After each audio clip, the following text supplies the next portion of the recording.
یہ روزے کی حالت میں جو کلا کرتے نا، تو یہ زبان میں جو پانی لگ جاتا ہے، یہ اب ہم اٹھے، اب تھوک کے ساتھ یہ پانی اگر چلا جائے اندر تو اس سے روزے پہ کوئی فرق پڑتا ہے؟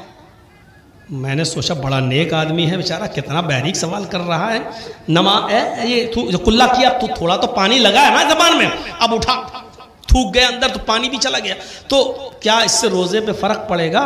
مولانا جرجس انصاری کے بیانات سننے کے لیے مولانا صاحب کے آفیشیل یوٹیوب چینل مولانا جرجس انصاری سپیچز کو سبسکرائب کریں. رسول اللہ صلی اللہ علیہ وسلم کا ہے تو رسالت کا صحیح تصور اگر کسی نے پیش کیا ہے تو محمد رسول اللہ صلی اللہ علیہ وسلم نے. آپ نے کبھی نہیں کہا کہ مجھے آپ کو ایک مثال دوں، سنیے گا، بہت زبردست ایک بات بتا رہا ہوں. اللہ کے رسول کے پاس ایک گاؤں کا رہنے والا ایک اعرابی دیہاتی آیا، ابن ماجہ کی روایت ہے، اور آ کر کچھ مانگنا چاہتا تھا، اپنے گاؤں کی کوئی شکایت کرنا چاہتا تھا. تو آ کر کہتا ہے اے اللہ کے رسول ہمارے گاؤں میں یہ پریشانی ہے، اے اللہ کے نبی ہمارے گاؤں ڈر رہا ہے. ارے صحابہ کرام جو عزت کرتے تھے اللہ کے نبی کی، اس کو دیکھ کر وہ ڈر رہا ہے. کوئی سے بادشاہ کی عزت نہیں ہوتی تھی. ارے نبی اگر ایسے کرنا تو تھوک زمین پر نہیں گرنے دیتے تھے، صاحب لپک کر اپنے بدن پہ مل لیتے تھے کہ برکت ہوگی. یہ عزت سب دیکھا تو کہنے لگا کیسے بات کروں، اللہ کے رسول ہمارے گاؤں میں یہ ڈر رہا ہے. تو اللہ کے نبی نے کہا بولو، کہو کیا کہنا چاہتے ہو. جی وہ میرے نہیں نکل ہی نہیں، جاہ جلال نبی کے چہرے پہ دیکھتا ہے تو کانپ رہا ہے. اللہ کے رسول مسکراتے ہوئے اٹھتے ہیں اور اس کے دل کا ڈر دور کرنے کے لیے اس کے پاس جاتے ہیں اور اس کے دونوں کاندھے کو ایسے پکڑتے ہیں. سنو، انی لست بملک لا تخف انی لست بملک انا ابن امرات تاکل القدید. ان جملوں پر ذرا توجہ دے دیجئے گا. مت ڈرو، کیسے کہہ رہے ہیں مت ڈرو، کیوں ڈر رہے ہو؟ انی لست بملک، میں بادشاہ نہیں ہوں، میں سردار نہیں ہوں، میں بادشاہ نہیں ہوں. جب میں کچھ ہوں ہی نہیں تو کیوں ڈر رہے ہو؟ اور پھر یہ بھی بتا دیا کہ میں ہوں کون. انا ابن امرات تاکل القدید، ایسی ماں کا بیٹا ہوں جو گوشت کے سوکھے ٹکڑے کھاتی تھی، جو خشک گوشت کھاتی تھی، یعنی جس کو تازہ گوشت بھی نہیں ملتا تھا. قدید عربی زبان میں قدید کس کو کہتے ہیں؟ اس زمانے میں اونٹ جب ذبح کیا جاتا تھا تو 2 کلو 5 کلو کا ایک بہت بڑا ٹکڑا ہوتا گوشت کا، وہ لے لیا اور اس کو جاؤ بیٹا اس کو دھوپ میں سکھا دیا. جب دھوپ میں وہ خشک ہو گیا تو اس میں سالٹ نمک وغیرہ لگا کر اس کو رکھ دیا. وہ خراب نہیں ہوتا تھا 1 سال. آج بھی جیسے بنگال میں بہت سی جگہوں پہ آپ دیکھو گے تو مچھلی سکھا دی جاتی ہے اور 1 سال 2 سال چلتی ہے. اور آپ کو اگر 3 سال پرانی بھی مچھلی دیکھنا تو آپ لکھنؤ آ جائیے ہمارے لولو مال میں. لکھنؤ میں لولو مال ہم آپ کو دکھائیں، اس لولو مال میں اسی بنگال سے گئی ہوئی 3 سال کی پرانی مچھلیاں بھی موجود ہیں. تو عرب کے اندر گوشت کی حفاظت کے لیے دھوپ میں سکھا دیا جاتا تھا اور اس میں سالٹ اور نمک لگا کر رکھ دیا جاتا تھا، اور جب ضرورت پڑتی تھی اس میں سے تھوڑا سا کاٹا اور پکا کر کھا لیا جاتا تھا. اس کو عربی میں قدید کہتے ہیں، قدید. تو اللہ کے نبی نے کہا دیکھو مجھ سے ڈرو مت، میں بادشاہ نہیں ہوں. اور پھر کیا میں کون ہوں یہ بھی بتا دیا. انا ابن امرات تاکل القدید، ایسی ماں کا بیٹا ہوں. میں بھی ایک انسان ہوں، ایک ماں نے مجھے بھی پیدا کیا ہے اور اس ماں نے پیدا کیا ہے جس کی غریبی کا یہ حال تھا کہ جو گوشت تازہ نہیں کھاتی تھی اس کو سوکھا ہوا خشک گوشت ملتا تھا، وہ گوشت کے سوکھے ہوئے ٹکڑے کھاتی تھی. ڈرو مت. تب اس نے سوچا ہاں آپ بھی تو کسی ماں کے بیٹے ہیں، پھر ڈرنے کی ضرورت کیا ہے. تب اس نے اپنی شکایت اللہ کے نبی کے سامنے رکھی. یہاں سے آپ اندازہ لگائیے میرے بھائیو، آج جرجیت صاحب نکل جائیں اور اپنے آپ کو دکھانے لگے ہٹ ہٹ کیا ہے تیری حیثیت، ہٹ ہم سے بات کر رہا ہے. اللہ کے نبی کا حال یہ تھا کہ جب کسی سے مصافحہ کرتے تھے تو جب تک وہ خود ہی ہاتھ نہ چھڑائے اللہ کے نبی ہاتھ نہیں چھوڑتے تھے.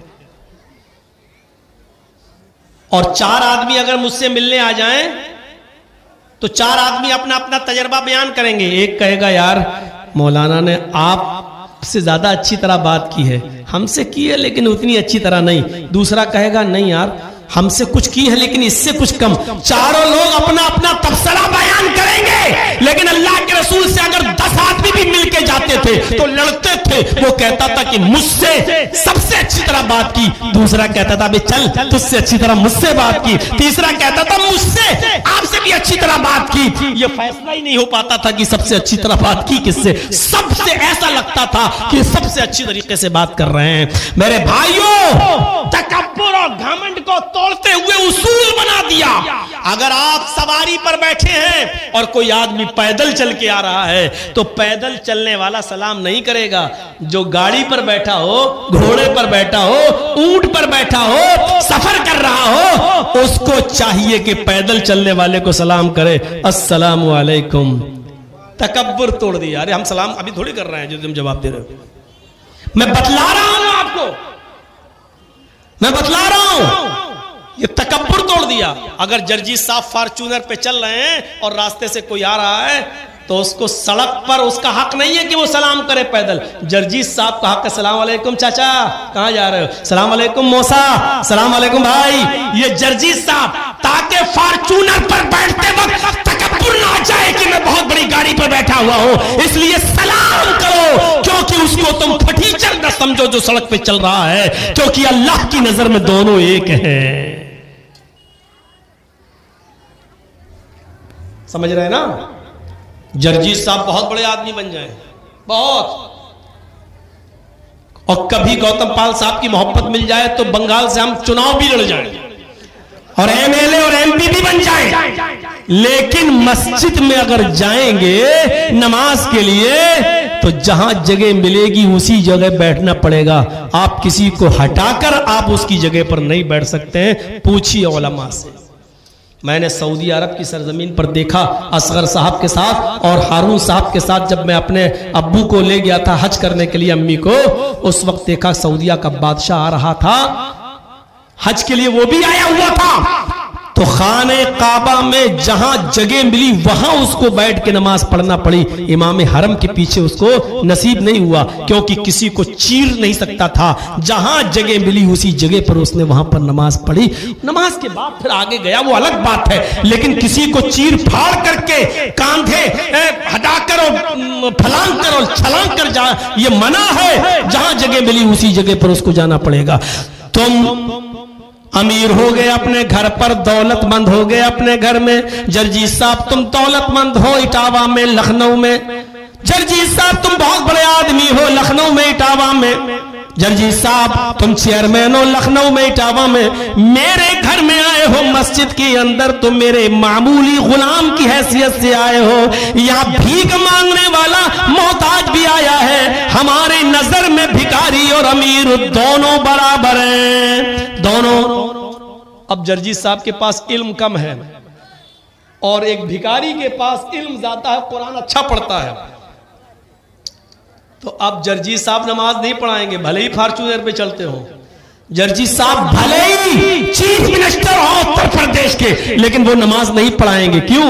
کیونکہ قرآن ہمیں علم زیادہ نہیں ہے. اس بھکاری کو ہے, فقیر کو ہے, وہ آگے بڑھ جائے گا اور وہ نماز پڑھائے گا اور جرجیت صاحب کو اس کے پیچھے نماز پڑھنا پڑے گی. میرے بھائیوں, یہ مساوات, یہ سمانتا دی ہے اسلام نے, یہ برابری کا درجہ دیا ہے اسلام نے. ہمیں اور آپ کو اسی برابری کے درجے کو سامنے رکھنا چاہیے. یاد رکھیے گا, ہوں گے آپ خان, ہوں گے آپ پٹھان, ہوں گے آپ منصوری, ہوں گے جرجیت صاحب انصاری, لیکن اسلام کے اندر یہ ذات برادری کی کوئی حیثیت نہیں ہے. یہ سمجھ کے رکھیے گا. کوئی خان یہ نہ کہے کہ ہمارے یہاں ہو سکتا ہے بیک ورلڈ اور آگے والے کو جو مان لیا جائے اور انصاری کو جلہا کہہ کر بیک ورلڈ میں ڈھکیل دیا جائے اور دوسرے کو کچھ اور کہہ کے کہیں اور ڈھکیل دیا جائے. لیکن اسلام کے اندر میرے بھائیوں جتنی عزت خان کی ہے اتنی انصاری کی ہے, دونوں برابر ہیں. کوئی یہ نہیں کہہ سکتا, اللہ نے کہا میں نے برادری بنائی ہے, شعبے بنائے ہیں, قبیلے بنائے ہیں, لیکن کوئی کسی سے اوپر اور نیچے ہونے کے لیے نہیں, بلکہ اس لیے تاکہ وہ ایک دوسرے کو پہچان سکے. یاد کریے حضرت جلیبیب بہت ہی بدصورت اور کالے کلوٹے شکل کے انسان تھے.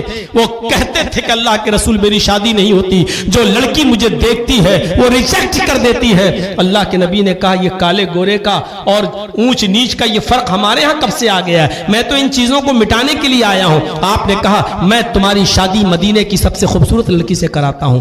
ایک انصاری لڑکی کے گھر بھیج دیا, جاؤ میرا پرچہ لے کر رقعہ لے کر جاؤ. وہ گیا اور کہا جب اس لڑکی کا باپ گھر سے نکلے تو آئے جلیبیب اس لڑکی کے باپ سے سلام کہنا اور کہنا کہ محمد رسول اللہ نے بھی آپ کو سلام کہا ہے اور یہ گزارش کی ہے کہ اپنی بیٹی کا نکاح میرے ساتھ کر دو. جیسے اس نے مدینے کے اس گھر میں جا کر دروازے کو دستک دی, لڑکی کا باپ گھر سے باہر نکلا. اس نے جلیبیب کو دیکھا, کہنے لگا کیسے آنا ہوا؟ فرمایا یہیں پر بتاؤں کہ گھر کے اندر بٹھائیں گے؟ کہا کہ نہیں, آپ مجھے بتا دیجئے آپ میرے گھر پر آ کر کیا کریں گے, کس لیے آنا ہوا؟ کہا السلام علیکم. انہوں نے جواب دیا وعلیکم السلام. کہا اللہ کے رسول نے مجھے تمہارے پاس بھیجا ہے اور آپ کو سلام عرض کیا ہے. انہوں نے بھی جواب دیا وعلیہ وعلیک السلام, ان پر بھی سلامتی ہو اور آپ کے اوپر بھی سلامتی ہو. گزارش بتائیے کیسے آنا ہوا؟ فرمایا اللہ کے نبی نے مجھے آپ کے گھر بھیجا ہے اور یہ رقعہ دے کر بھیجا ہے. اس رقعے کے اندر لکھا ہوا ہے کہ آپ کی خوبصورت اور جوان بیٹی ہے. اللہ کے نبی صلی اللہ علیہ وسلم نے حکم دیا کہ اپنی بیٹی کا نکاح میرے ساتھ کر دو. اس نے رقعہ پڑھا, رقعہ پڑھتے ہی چیخ پڑا, اے جلیبیب تمہاری ہمت کیسے ہوئی میرے گھر آنے کی اور میری خوبصورت بیٹی سے نکاح کرنے کی؟ اے جلیبیب میری بیٹی کی آنکھوں میں کبھی کچن کا دھواں بھی نہیں گیا اور تیرے پاس ہے کیا جو تو میری بیٹی کو کھلائے گا اور پلائے گا؟ اپنی شکل و صورت دیکھو اور میری بیٹی کی خوبصورتی دیکھو. جلیبیب نے کہا میں کچھ نہیں جانتا, مجھے تو جناب محمد رسول اللہ نے بھیجا ہے اور کہا کہ ایسا ایسا کہہ دینا. لڑکی یہ ساری گفتگو گھر کے اندر سے سن رہی ہے, چیخ کر کہتی ہے کیا ہے میرے ابو, ایمان لانے کے بعد اسلام قبول کرنے کے بعد ہم اپنی مرضی کے مالک تو نہیں رہے ہیں. اس لڑکے کی شکل و صورت میں نے بھی دیکھی ہے, دل تو میرا بھی نہیں چاہتا کہ اس کے ساتھ نکاح کروں, لیکن یہ محمد رسول اللہ کا حکم ہے اور حکم رسول تو ہمیں ہر حال میں ماننا پڑے گا. ابو جان اسلام اور ایمان قبول کرنے کے بعد ہم اپنی مرضی کے مالک کہاں ہیں؟ ہم تو اللہ اور اس کے رسول کی مرضی کے مطابق چلنے والے بن گئے ہیں. آپ کو میری شادی اس لڑکے کے ساتھ اس لیے کرنا پڑے گی کیونکہ جناب محمد رسول اللہ کا حکم ہے. کہا بیٹی اس لڑکے کے ساتھ تو شادی کرے گی؟ فرمایا میں نہیں کر رہی ہوں, نبی کے حکم کی وجہ سے کر رہی ہوں. کہا اس کی شکل و صورت تو دیکھ, ایک اردو شاعر نے اس کا نقشہ کھینچا ہے. باپ نے کہا اس کی شکل و صورت تو دیکھ.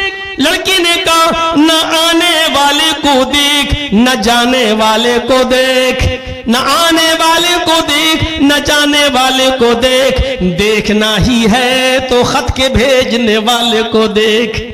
کہا میری بیٹی شکل و صورت پر پھر نظر ڈال, ماند پڑ چکی ہے. اس نے کہا مانا کی شکل ہے اس کی بدصورت اور چہرہ ہے اس کا, جسم ہے اس کا ماند, مگر خط کا بھیجنے والا تو ہے 14ویں کا چاند. اس لڑکی نے گویا اس انداز سے جواب دیا اور باپ نے اپنی بیٹی کی بات مان کر نبی اکرم کے حکم پر عمل کرتے ہوئے اس لڑکی کا نکاح, اپنی بیٹی کا نکاح اس جلیبیب کے ساتھ کر دیا. اور اللہ تعالیٰ نے جلیبیب کی اور اس لڑکی کے نکاح میں اتنی برکتیں رکھی, اتنی برکتیں رکھی جس کو بعد میں لوگ تذکرہ کرتے تھے. میرے بھائیوں بتانے کا مقصد یہ ہے کہ اسلام لانے کے بعد ہم اپنی مرضی کے مالک نہیں ہیں, ہمیں اپنے آپ کو قرآن پر ڈھالنا پڑے گا, ہمیں اپنے آپ کو جناب محمد رسول اللہ صلی اللہ علیہ وسلم کے اصولوں کے مطابق ڈھالنا پڑے گا. اسلام مساوات کا درس دیتا ہے, یہ امیری اور غریبی کے فرق کو مٹاتا ہے, یہ ذات اور پات کے فرق کو مٹاتا ہے, یہ جھوٹ سات کو مٹاتا ہے. آپ اس تمام چیزوں کو ختم کریے. نماز پڑھنا ہے پیر سے پیر ملانا پڑے گا, یہ نہیں دیکھنا پڑے گا کہ میرے بغل میں کھڑا ہونے والا یہ بھکاری ہے یا غریب آدمی ہے. اگر وہ آپ کے پاس کھڑا ہی ہو گیا تو آپ اس کو بھگا نہیں سکتے. اور حج کے میدان میں دیکھ لو آپ, انڈونیشیا کا, پاکستان کا, ہندوستان کا, یو کے کا, US کا, مصر کا, عراق کا, ہر جگہ